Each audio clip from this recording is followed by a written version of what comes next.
Shalom, shalom chers amis, shalom, que la grâce d'Adonai soit à votre partage. Merci d'être connecté à ce grand programme, à ce grand rendez-vous, un rendez-vous qui est une valeur ajoutée pour nous, afin que nous puissions connaître l'amplification dans notre marche chrétienne. Je salue tous les héros de l'ombre, je salue tous les amis de la presse des MAB, je salue tous les amis qui nous soutiennent de temps en temps afin que ces webinaires arrivent à connaître de l'avancement.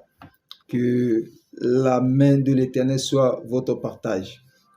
Alors, comme vous le savez avec nous, depuis un certain temps, nous sommes en train de passer des moments très faramineux dans la présence de Dieu.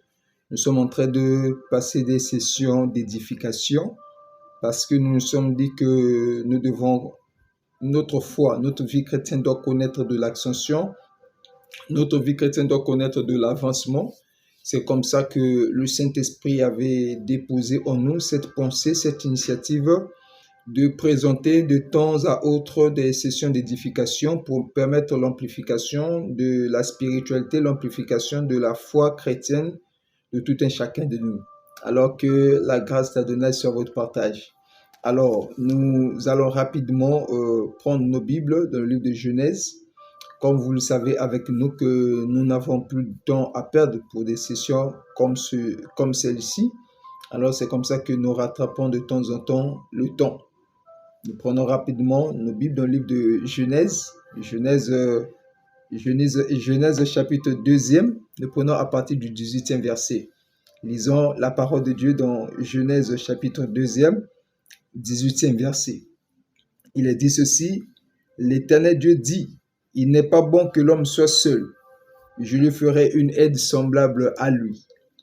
L'Éternel Dieu forma de la terre tous les animaux des champs et tous les oiseaux du ciel.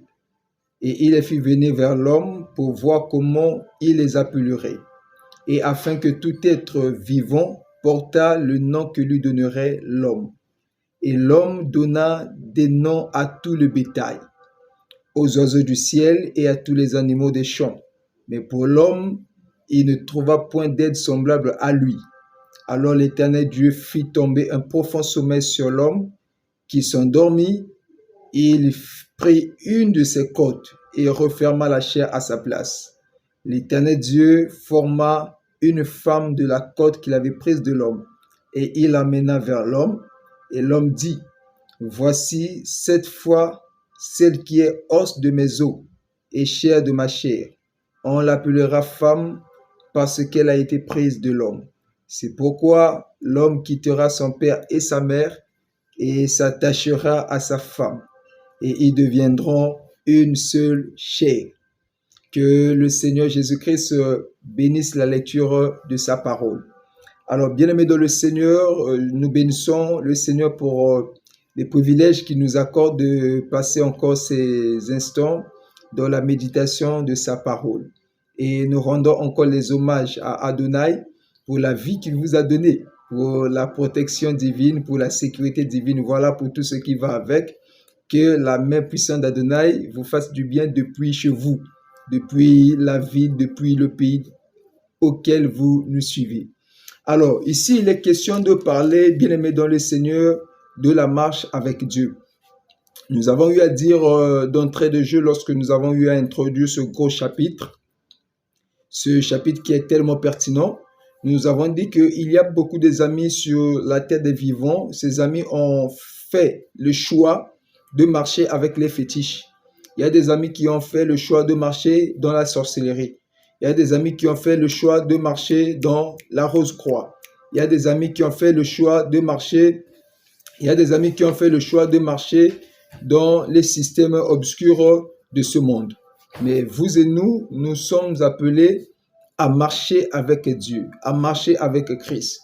Parce que celui qui marche avec Dieu est un élément dangereux pour le monde des ténèbres. Celui qui marche avec Christ, c'est un homme qui a la capacité d'ébranler, de rendre nuls et sans avenir les projets machiavéliques de l'ennemi. C'est comme ça que nous ne nous lassons pas en disant que la vie est un choix. Choisir, c'est un choix. Ne pas choisir, c'est aussi un choix. Laisser la place à autrui de choisir à votre place, c'est un choix. Donc, pour chaque mouvement que vous êtes en train de faire, pour chaque mouvement que vous allez connaître dans la vie, cela est fonction ou cela est lié à un choix quelconque. Donc, il y a des amis qui ont choisi de marcher avec les ténèbres. Il y a des amis qui ont choisi de marcher dans la sorcellerie. Il y a des amis qui ont choisi de marcher dans les choses qui ne respectent, qui n'honorent pas la parole de Dieu. Mais vous et nous, nous bénissons le Seigneur parce que nous avons fait le meilleur des choix, qui est celui de marcher avec Adonai, qui est celui de marcher avec l'étoile brillante du matin, qui est celui de marcher avec le lys de la vallée. C'est très important, chers amis, pour tous ceux-là qui ont fait le choix de marcher avec Christ. Parce que Christ est notre protecteur, Christ est notre maître, Christ est le gardien de notre vie, Christ est celui qui sécurise nos vies. Alors ici, qu'est-ce qui se passe? Le problème est que nous sommes dans le livre de la Genèse. La Genèse, c'est le commencement. La bénédiction tire son origine dans ce livre-ci. La malédiction aussi tire son origine dans ce livre-ci. Ici, il est très important. Il est dit que l'Éternel Dieu dit, « Il n'est pas bon que l'homme soit seul, je lui ferai une aide semblable à lui. » L'Éternel commence à constater. L'Éternel Dieu était là en train de constater. Il était là en train de regarder, voyant l'homme en train de travailler, voyant l'homme dans la solitude. L'Éternel Dieu va se décider de faire un constat. C'est comme ça que nous disons toujours aux amis, c'est très important de faire le constat. Et après un travail, nous devons être capables de constater ce que nous avons fait. Faire le constat tout en se posant la question, est-ce que le travail que j'ai fait a donné ou ce travail n'a pas donné? Est-ce que le travail que je venais d'effectuer était rentable ou non rentable? Donc l'Éternel, Dieu a commencé à faire un constat et pendant son constat, il a eu à tirer une conclusion qu'il n'était pas bon que l'homme soit seul. Il n'était pas bon que l'homme soit seul. Et il dit, je lui ferai une aide semblable à lui. C'est comme ça que, bien aimés dans le Seigneur, nous sommes en train depuis un certain temps de parler de la marche avec Dieu.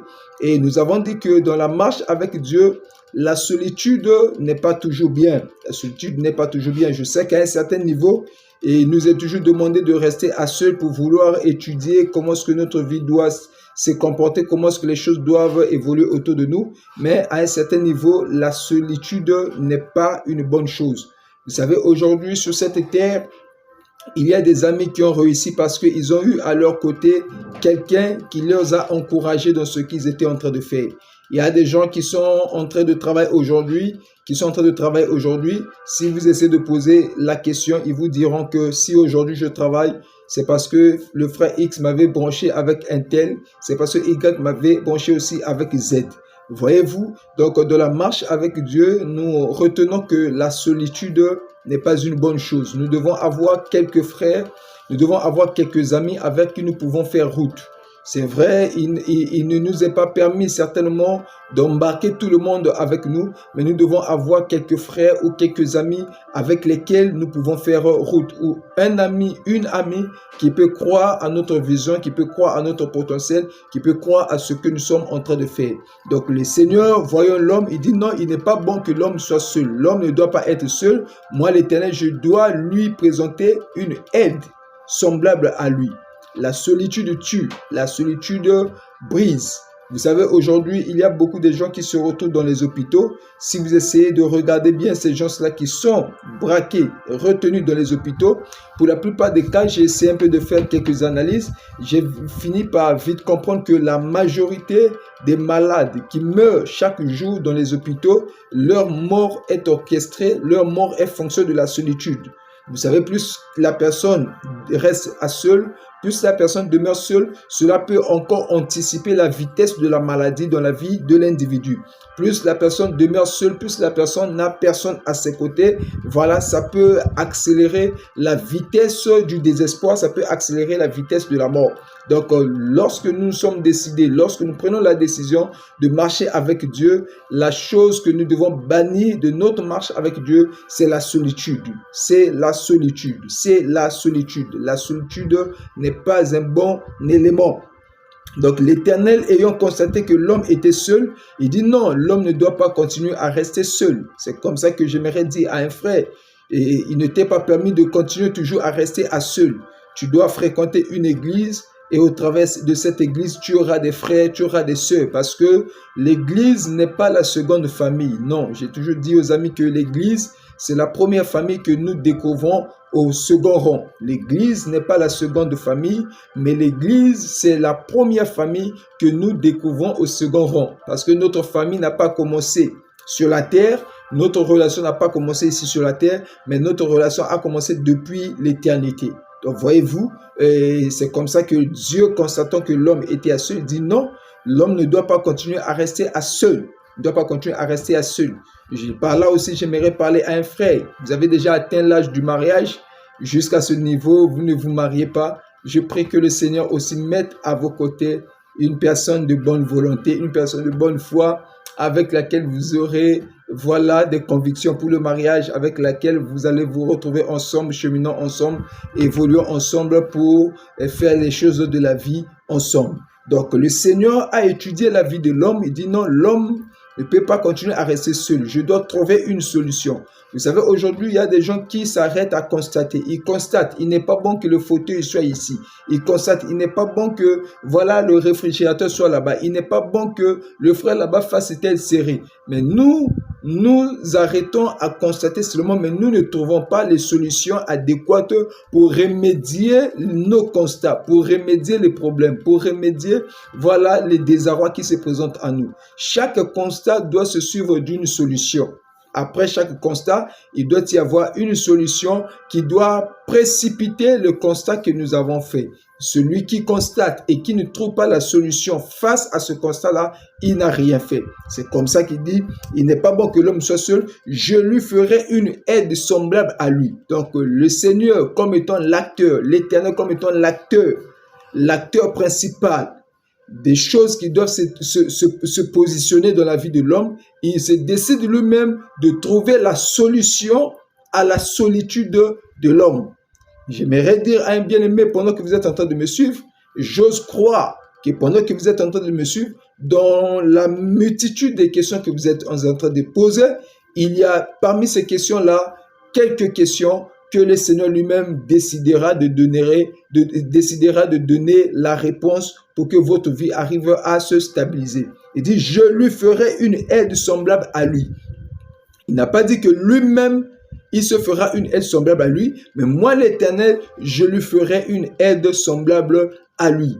Par là, je pense à ce que le patriarche David, je pense à ce que le papa David va dire un jour en disant que je lève mes yeux vers les montagnes, d'où me viendra le secours? Il répondra lui-même que le secours ne vient ni de l'Orient ni de l'Occident, mais le secours viendra de l'Éternel qui a créé les cieux et la terre.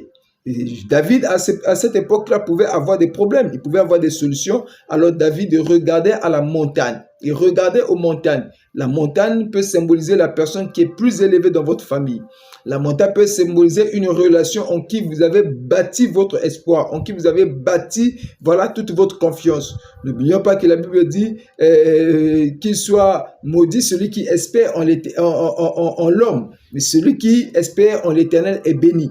Voyez-vous, malheur à celui qui espère en l'homme et béni soit celui qui espère en l'Éternel. Donc, David regardait à la montagne qui était élevée à son époque et regardait à ces personnes qui étaient élevées à son époque et dit, je lève mes yeux vers les montagnes, je lève mes yeux vers les personnes qui sont élevées, je lève mes yeux vers mes contacts, je lève mes yeux vers mes connexions. Il dit, d'où me viendra le secours? Il répond lui-même, le secours ne viendra ni de l'Orient ni de l'Occident. En d'autres termes, l'Orient peut apporter le secours. En d'autres termes, l'Occident aussi peut apporter le secours. Mais le problème ici, ce n'est pas d'avoir le secours, mais le problème ici, c'est de recevoir le véritable secours.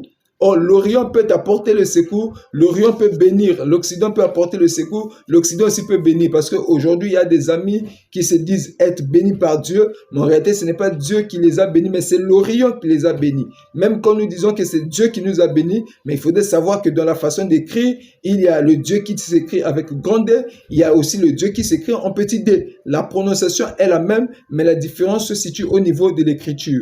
La personne peut dire c'est Dieu qui l'a béni, mais en réalité, il est en train de prôner le Dieu avec petit d. L'autre peut dire aussi que c'est Dieu qui l'a béni, mais il est en train de prôner Dieu avec grandeur. Donc le problème se situe au niveau de l'écriture. L'écriture diffère, mais la prononciation est la même. Donc c'est pour autant dire que l'Orient peut bénir, l'Occident peut bénir, mais la véritable bénédiction vient de l'Éternel. Oh, si l'Éternel vous bénit, si l'Éternel vous élève, vraiment, en tout cas, vous serez l'homme qui n'aura pas assez de problèmes, pas énormément de problèmes, pour ne pas dire pas de problèmes sur la terre des vivants. C'est comme ça qu'il est dit, je lui ferai une aide semblable à lui. Dans la marche avec Dieu, nous devons avoir confiance en Dieu. Nous devons valoriser la parole de Yahvé. Nous devons croire, nous devons espérer que le Dieu qui nous a envoyés sur la terre des vivants a la capacité de créer quelque chose dans notre vie. Vous savez, beaucoup de gens évoluent avec Dieu, ils marchent avec Dieu, mais beaucoup n'espèrent pas en la parole de Yahvé. Beaucoup ne croient pas en la parole de Yahvé. Beaucoup ont déjà perdu la foi. Beaucoup ont déjà perdu l'espoir. Or, ici, il est dit, je lui ferai une aide semblable à lui. C'est-à-dire, vous avez des problèmes, vous marchez avec Dieu, vous avez des difficultés à payer votre loyer. Vous avez un projet de mariage, vous avez des difficultés à vous marier. Mais ce qui est sûr, c'est que la personne qui est susceptible, celui qui est susceptible d'apporter quelque chose de nouveau dans votre vie, c'est l'Éternel. Pas un homme, mais c'est l'Éternel. Et j'ai toujours tendance à dire, pour qu'un homme arrive à te faire du bien, il faudrait que l'Éternel le touche. Tous les hommes qui te soutiennent, tous les hommes qui t'aident, tous les frères qui te soutiennent, ils ne te soutiennent pas seulement parce qu'ils ont la volonté de te soutenir, non. Parce que la Bible dit, personne ne peut venir à Christ si Dieu ne le touche. Donc je peux aussi croire par ces mêmes tests, personne ne peut te faire du bien si Dieu ne le touche. Personne ne peut te protéger si Dieu ne le touche. Donc lorsque nous sommes en face du bien, lorsque nous recevons les bienfaits venant des amis, nous devons nous dire que ces bienfaits-là, si nous l'avons reçu, c'est parce que Dieu a au préalable touché ses amis. Si le Seigneur ne les avait pas touchés, ces personnes n'allaient pas développer, n'allaient pas enfanter, n'allaient pas engendrer le bien autour de nous. C'est comme ça que l'Éternel dit, je lui ferai une aide semblable à lui. Ma prière pour toi pendant que tu es en train de me suivre, c'est que le Seigneur lui-même se décide de créer ce qui manque dans ta vie. Quand le Seigneur a fait un constat, il a constaté que dans la vie d'Adam, il n'y avait pas une aide semblable. Et le Seigneur s'est dit lui-même que je dois faire à ce qu'il y ait apparition d'une aide semblable à Adam. Là où il y a les manquements, là où il y a le vide, que l'Éternel des armées arrive à combler ces vides dans le nom de Jésus-Christ de Nazareth. Là où il y a le désespoir, là où il y a des maladies, là où il y a des problèmes, là où il y a des préoccupations, que l'Éternel lui-même apparaisse dans ta vie afin qu'il comble ces vides. Je crois que le Seigneur lui-même apparaîtra dans ta vie, apparaîtra dans ce que tu es en train de faire afin de combler les vides qui règnent, afin d'enlever les désespoirs, afin d'enlever la maladie. Il dit, je lui ferai une aide semblable à lui. Je lui ferai, moi l'Éternel, je ferai à cet homme une aide semblable à lui. C'est pour autant dire, dans la marche avec Dieu, il y a des choses que Dieu prépare pour nous. Il y a des bénédictions qui sont cachées, mais que Dieu a préparées et réservées pour nous. Ne désespère pas.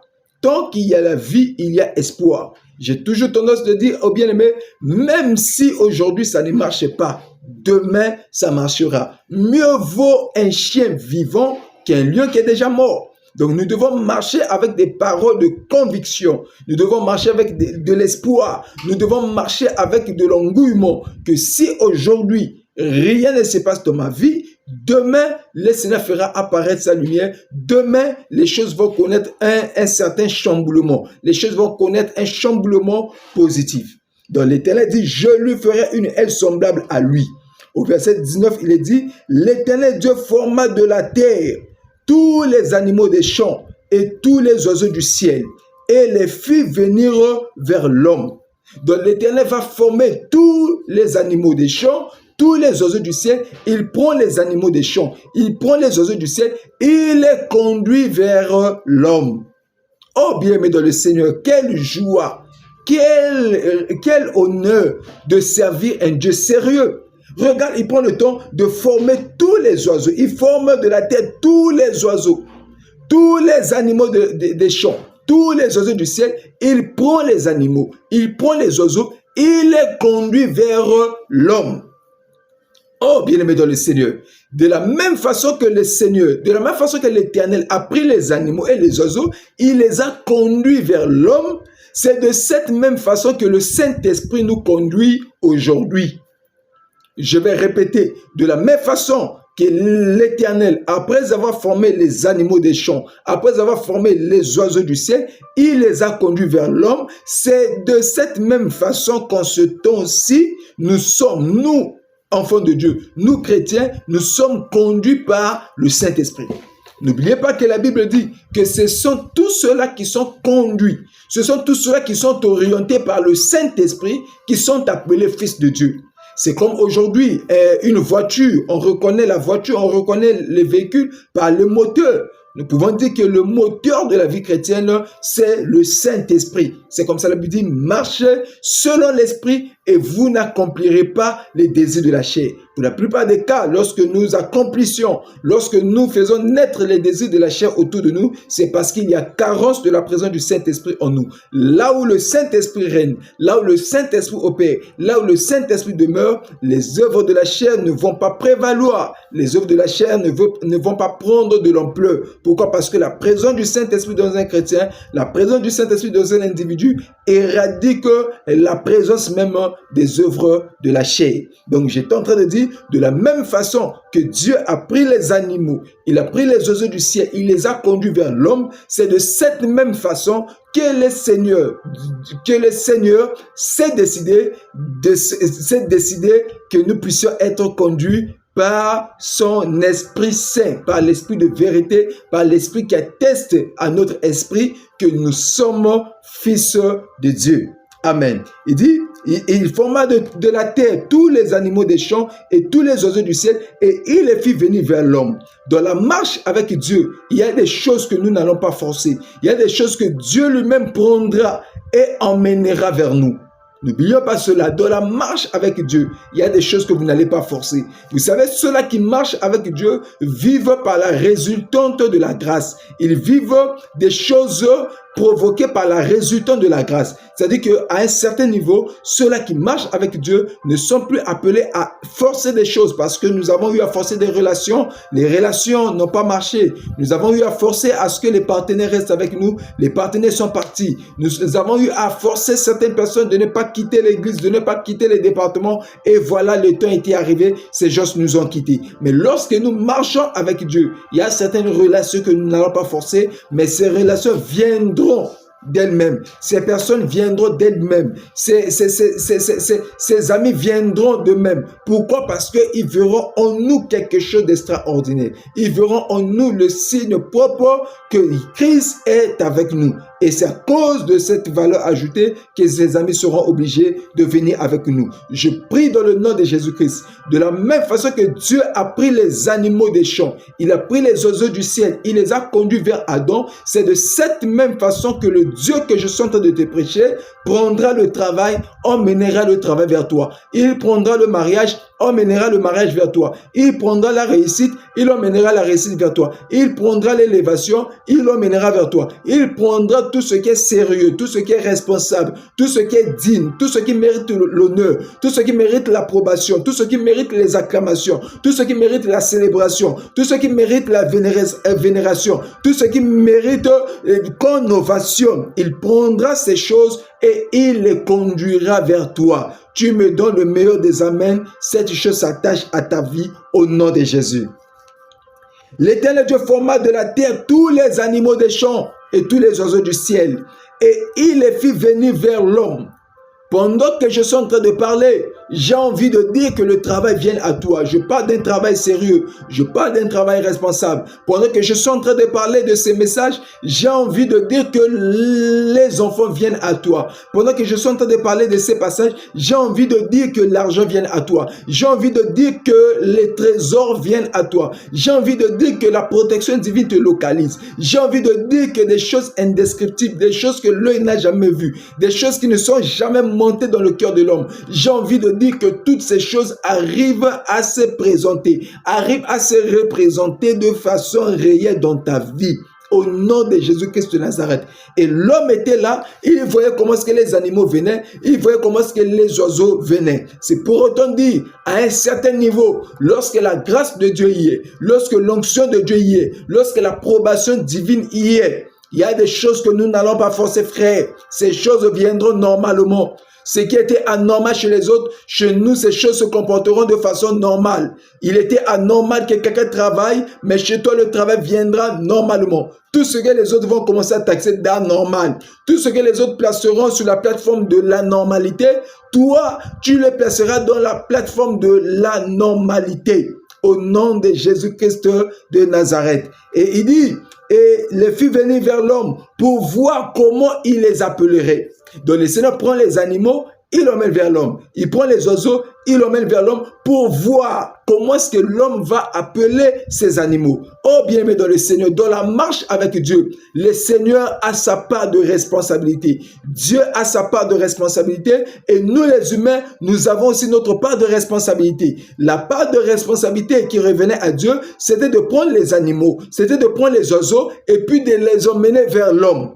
Et la part de responsabilité qui revenait à l'homme, c'était de nommer ces animaux. Voyez-vous, dans la marche avec Dieu, beaucoup de gens ont des problèmes. Pourquoi beaucoup de gens ont des problèmes? Parce que ces gens-là ont mal nommé les choses. Suivez bien ce que la Bible dit dans Genèse. Il dit, et il les fit venir vers l'homme pour voir comment il les appellerait. Donc Dieu emmène les animaux, Dieu emmène les oiseaux, Dieu croise ses bras, il regarde comment est-ce que Adam va nommer, comment est-ce que Adam va appeler, comment est-ce que Adam va identifier. C'est par là que j'ai eu à nommer ce passage un jour, et j'ai eu à nommer ce thème un jour, la nomenclature. Donc Dieu était là en train de voir. La nomenclature, c'est un chapitre qu'on fait en chimie, je crois en première, ainsi qu'en terminale 2, terminale C. Donc le Seigneur était là, il regarde comment est-ce que Adam allait appliquer la nomenclature. Il devait appliquer la nomenclature dans la vie des animaux et dans la vie des oiseaux. Le problème de la marche avec Dieu, c'est quoi? C'est le problème de la nomenclature. Beaucoup de gens ont eu des problèmes de la marche avec Dieu parce qu'ils ont mal appliqué la nomenclature, parce qu'ils ont mal développé la nomenclature, parce qu'ils ont mal mis ou mal appliqué le chapitre qu'on appelle la nomenclature. Le problème de Dieu, c'était d'emmener les animaux et les oiseaux. Le problème d'Adam, c'était de nommer. Chaque animal devait avoir son nom. Chaque oiseau devait avoir son nom. Aujourd'hui aussi, il y a des gens que Dieu a emmenés vers nous. Et c'est à nous de nommer ces personnes. Mais nous avons mal nommé ces gens. Je prends l'exemple. Dieu peut prendre un Judas et insérer dans ton couloir. Dieu peut prendre un Judas, insérer dans ton cercle. Mais ça dépend de la façon dont tu vas nommer. Si Dieu prend un individu, il instaure, il insère dans ton cercle. Si tu devais nommer cet individu Judas, mais tu le nommes au nom de Jean. Voyez-vous, tu as déjà inversé les rôles. Je ne sais pas si on se comprend. C'est-à-dire, j'allais bien dire qu'il y a des gens que Dieu envoie dans notre vie. Ces gens-là devaient se retrouver juste au véranda de notre vie. Il y a des gens que Dieu envoie dans notre vie. Ces gens doivent s'arrêter au véranda. Il y a d'autres personnes que Dieu envoie dans notre vie. Ils doivent s'arrêter à la cour. Il y a d'autres personnes que Dieu envoie dans notre vie. Ils doivent s'arrêter seulement au salon. Mais si celui qui devait s'arrêter à la cour entre au salon, nous avons failli. Si celui qui devait s'arrêter à la cour entre dans la chambre, nous avons failli. C'est comme ça que le Seigneur nous a envoyé certaines personnes et qui ne méritaient pas d'être nos amis, qui ne méritaient pas d'occuper la place que nous les avons donnée aujourd'hui. C'est comme ça que nous avons énormément de problèmes de nos amitiés, nous avons énormément de problèmes de nos fréquentations. Voyez-vous? Donc c'est comme ça. Beaucoup de gens sont en train de souffrir parce qu'ils appliquent mal la nomenclature. Il y a des gens, ils peuvent faire 15 ans avec vous, mais ne les appelez jamais amis. Ce sont juste des assistants, ce sont juste des personnes qui viennent faire du tourisme et puis ils vont partir. Voyez-vous, donc il y a beaucoup des amis qui échouent, qui pleurent de la marche avec Dieu parce que ces amis ont mal nommé. Ne nommons pas mal nos amis. C'est comme aujourd'hui, vous pouvez voir une personne faire 2 ans de loyauté. À cause de ces 2 ans de loyauté, vous le prenez un poste, vous lui donnez. Oh, enfin, c'est un potentiel Judas, c'est un potentiel traître, c'est un potentiel escroc, c'est un potentiel, voleur. Nous le prenons et nous l'avons mal nommé. Dieu, son rôle, c'était de faire venir les animaux et les oiseaux, mais le problème d'Adam, c'était de les nommer. Combien de gens Dieu a envoyé dans ta vie? Combien de femmes, des amies femmes que Dieu a envoyées dans ta vie, par manque de maturité, par manque de compréhension de ce que j'appelle par la nomenclature, tu as pris une d'elles, tu as nommé ton épouse, tu as nommé ta femme, et aujourd'hui tu es en train de pleurer. Ne nommons pas mal les choses. N'oublions pas que le Dieu de la Bible a sa part de responsabilité. Nous aussi, nous avons notre part de responsabilité. N'oublions jamais ça, la nomenclature. La nomenclature. Dieu faisait venir les animaux, il faisait venir les oiseaux, mais c'était à l'homme de nommer. Adam nommait les animaux, il nommait les oiseaux. Et nous avons failli dans ce sens-là. Nous avons mal nommé les choses. On a mal nommé des personnes. On a mal nommé les amis. On a mal nommé les frères. Aujourd'hui, nous sommes en train de subir. Et aujourd'hui, nous sommes en train de pleurer. Et aujourd'hui, nous sommes en train de connaître beaucoup de choses qu'on n'allait pas connaître. Pourquoi? Parce que nous avons mal appliqué la nomenclature. Pourquoi? Parce que nous n'avons pas bien compris le sens même de la nomenclature. Mais ma prière pour toi ce soir, c'est que le Seigneur t'aide à nommer les choses autour de toi. Que le Seigneur t'aide à nommer tes amis. Que le Seigneur t'aide à nommer, à identifier les choses autour de toi pour que tu n'arrives pas à faire naufrage par rapport à la foi. Et aussi, sur d'autres cieux, il y a des opportunités qui se présentent à nous. Ce sont des mauvaises opportunités. Il y a des mauvaises opportunités qui se présentent à nous.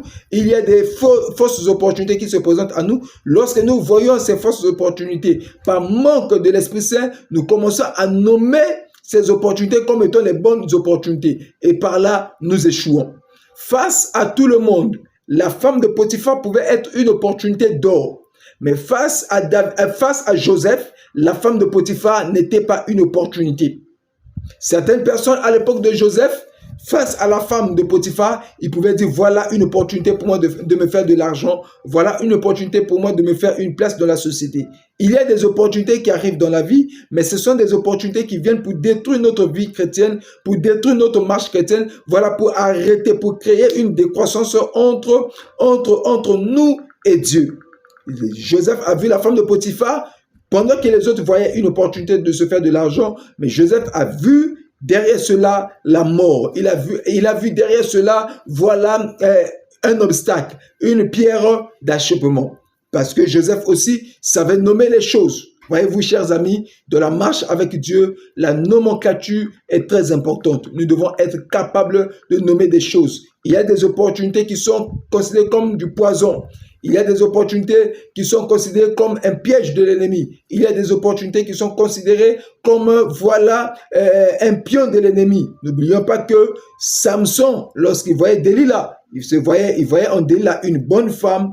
Il voyait en Delilah, voilà, une épouse, une femme meilleure. Voilà. Mais Delilah était un pion. Il était un élément, un agent des Philistins pour détruire, pour réduire la force de Samson. Donc, c'est pour autant dire que c'est bien de marcher avec Dieu, mais nous devons être capables de nommer des choses. Il y a des relations que l'ennemi présentera devant nous pour que ces relations brisent notre relation avec Dieu. Il y a des mariages que l'ennemi mettra devant nous pour que ces mariages arrivent à nous séparer de Dieu. Oh, j'aime ce que l'apôtre Paul va dire. Il dit, qui me séparera de l'amour du Seigneur? Si Dieu est pour moi, qui d'autre sera contre moi? Cela veut dire quoi? Les choses de ce monde, la gloire, la montée, tout ça n'est que vanité. Vanité de vanité, tout est vanité. Il est dit qu'à quoi servirait-il à un homme de gagner tout ce monde s'il perdait le salut de son âme? Donc c'est pour autant dire, il y a des choses que l'ennemi place devant nous. Ces choses, il les place pour détruire notre foi, pour arrêter notre croissance spirituelle, pour arrêter notre vie spirituelle, pour arrêter notre avancement spirituel. Mais nous ne devons pas regarder à l'emballage. Nous devons regarder au contenu. Parce qu'il y a la différence entre l'emballage et le contenu. L'emballage peut être bon, mais le contenu est mauvais. Je me rappelle, à l'époque, j'avais fait une fête d'anniversaire. C'était ma fête d'anniversaire. Cette fête, on l'avait fait à l'occasion de mon anniversaire. Et voilà, il y avait des gens qui me présentaient des cadeaux. Je voyais, il y avait des gros cadeaux. Il y avait l'emballage était gros. Je voyais des gros cadeaux. Des amis venaient m'apporter des gros cadeaux. Les connaissances m'apportaient des gros cadeaux. La famille m'apportait des gros cadeaux. Moi, quand je voyais l'emballage, je me disais, waouh, comme l'emballage est gros, là-bas à l'intérieur, il y a quelque chose de très bon. Oh, bien-aimé dans le Seigneur, dès que j'arrive à la maison, je brise l'emballage et je constate que l'emballage était gros, mais le contenu était petit. Je vois comme ça un gros emballage et à l'intérieur, il y avait rien de bon. Voyez-vous, je m'étais trompé par l'emballage. L'emballage m'avait séduit. L'emballage avait bloqué ma vision. L'emballage m'avait poussé à demeurer focus.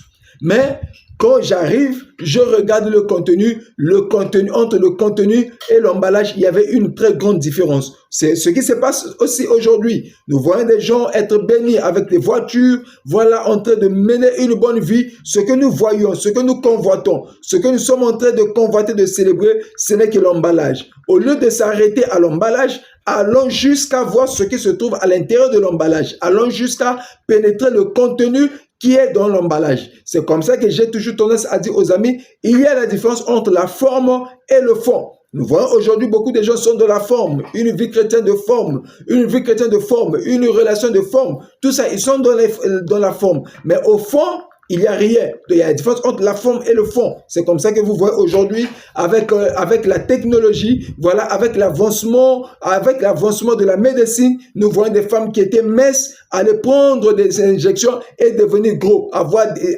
vraiment des grosses fesses. Mais le problème, c'est quoi? Le problème, ce n'est pas au niveau des fesses. Elle a des grosses fesses. Elle a des derrière qui pèsent. Ça, c'est la forme. Mais à l'intérieur, là-bas, son cœur est sale. À l'intérieur, là-bas, il n'y a rien de bon. À l'intérieur, là-bas, Dieu n'y est pas. Donc, c'est comme ça que je dis, il y a une différence entre la forme et le fond. Au lieu de regarder à la forme, regardons au fond. La forme peut être bonne. La forme peut être présentable. Mais le fond a des problèmes. C'est comme ça que ceux-là qui emballent les cadeaux, dans la plupart des cas, qu'est-ce qu'ils font? Ils présentent bien la forme. Ils emballent bien. Ils présentent un bon emballage. Mais à l'intérieur, là-bas, ça fausse tout. Mais je prie pour toi qui es en train de me suivre, que tu ne sois pas un chrétien de forme, que tu ne sois pas un chrétien seulement extérieurement, mais que tu sois un chrétien de vie. Que la forme et le fond soient de pair. Lorsqu'on te verra une bonne forme et le fond aussi présentable. Que la forme et le fond marchent de pair. Que l'extérieur et l'intérieur évoluent de pair. Et c'est ce que j'allais vous présenter aujourd'hui. Le Seigneur a fait présenter des animaux vers Adam et Adam a nommé les animaux. Dans la marche avec Dieu, soyons capables de nommer des choses. Il y a des amis qui doivent rester à l'extérieur de notre vie. Nous ne sommes pas appelés à aller partout avec tout le monde. Et tout le monde n'est pas obligé de connaître là où nous sommes en train de partir. Si tout ce que tu fais est connu de tout le monde, tu vas déjà échouer au début. C'est-à-dire que pour réussir dans la vie, pour évoluer dans la marche avec Dieu, vous devez être un mystère. Que certaines personnes ne soient pas informées, qu'ils ne connaissent pas, qu'ils n'arrivent même pas à comprendre ce que vous êtes en train de faire. Plus vous êtes un mystère, plus vous allez évoluer. Plus vous êtes un mystère, plus les choses autour de vous vont connaître de la percée. Que le Dieu très haut vous bénisse abondamment. Chers amis, c'était ce petit message, cet extrait, c'est quelques de ces principes que le Saint-Esprit avait mis dans mon cœur afin de vous les partager. Tout en sachant que ce chapitre sur la marche avec Dieu, c'est un gros chapitre. Nous croyons que le Seigneur nous donnera toujours le temps afin de percer du jour au lendemain la membrane de ce précieux message. Que le Dieu très haut vous bénisse. C'était votre humble serviteur, votre ami, votre frère, l'évangéliste Jadaï Bouortsabi La Sémence, représentant légal de EMAB et pasteur principal à EMAB. Pour tous les amis qui veulent se joindre à moi, parce que nous avons dit avec les amis, nous avons subdivisé. Ici sur Facebook, nous n'allons passer que des sessions d'édification. Rien que la parole, rien que la parole. Et sur TikTok là-bas, nous n'aurons que des sessions de prière. Donc, pour tous les amis qui souhaiteraient se joindre à moi pour des sessions de prière, pour des sessions d'intercession prophétique, priez de vous joindre à moi ce soir même à partir de 22h30 sur mon compte TikTok intitulé La Sémence 7. Rejoignez-moi très rapidement sur TikTok intitulé La Sémence 7 à partir de 22h30 et je crois que le Seigneur nous bénira. Je salue tous les amis de la presse des Mab, je salue tous les héros dans l'ombre et je salue tous ceux-là qui nous soutiennent de loin pour l'avancement de ces programmes. Que le Seigneur Jésus-Christ vous bénisse abondamment. Merci beaucoup.